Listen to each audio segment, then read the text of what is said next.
Radio à Dakar. Vous avez eu aujourd'hui l'opportunité de revivre avec ces anciens joueurs de la génération 2002 ces bons moments, surtout d'écouter ce but qui a permis de battre la France. Que ressentez-vous? Oh, c'est beaucoup d'émotions d'abord, mais beaucoup de plaisir. Revoir ces jeunes de 2002, ça réveille beaucoup de souvenirs et de bons souvenirs.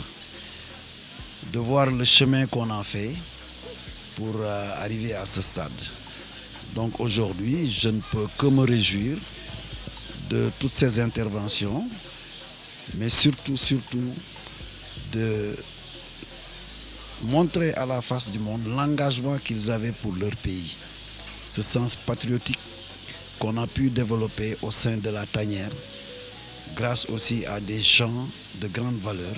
Je peux citer l'entraîneur Bruno Metsu, les dirigeants qui étaient tout autour.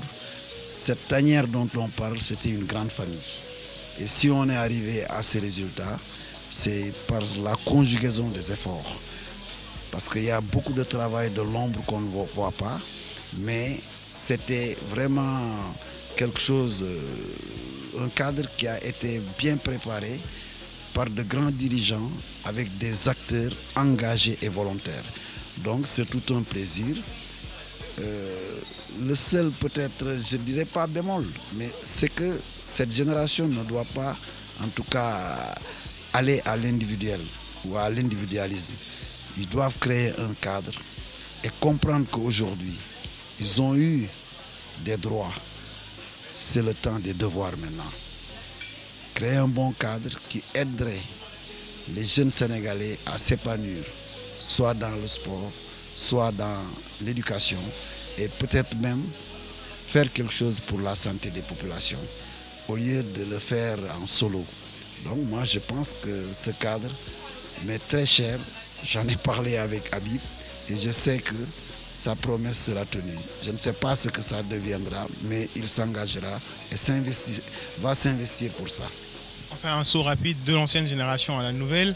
Vous avez dit c'est grâce à l'engagement.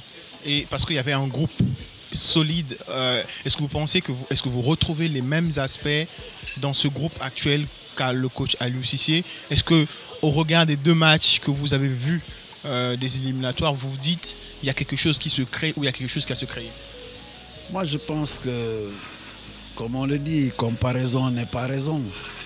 Mais je pense que je peux valablement parler de ce groupe d'Aliou Cissé parce que beaucoup d'entre eux sont passés aussi entre mes mains, je le dis avec toute humilité, dans des équipes de jeunes.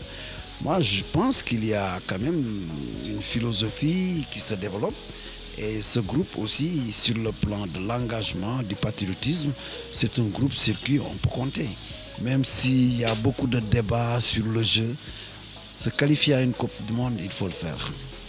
Et Aliou, avec son groupe, vient de se qualifier pour la deuxième fois pour le Sénégal. Donc je pense que c'est le temps de les soutenir, de les encourager et de les pousser vers la victoire. Maintenant, ceux de 2002 et ceux d'aujourd'hui, ce n'est pas en fait la même approche.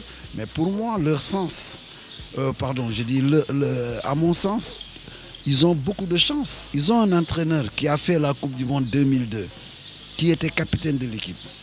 Ils ont un entraîneur de gardien qui était dans les buts de l'équipe du Sénégal, Tony Silva, Lamine Diatta, dans l'approche et la logistique de cette équipe.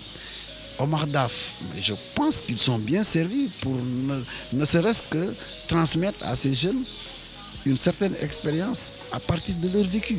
Donc ces jeunes, à mon avis, ont beaucoup de chance. Il faudra l'exploiter à fond. Maintenant, la vérité d'un match restera la vérité d'un match. Ce n'est pas sur ça qu'on va s'appuyer pour prendre des positions. Aidons le groupe à se bonifier et aidons le groupe à rester dans l'efficacité. Merci beaucoup pour votre analyse. 102.3, le nouveau son.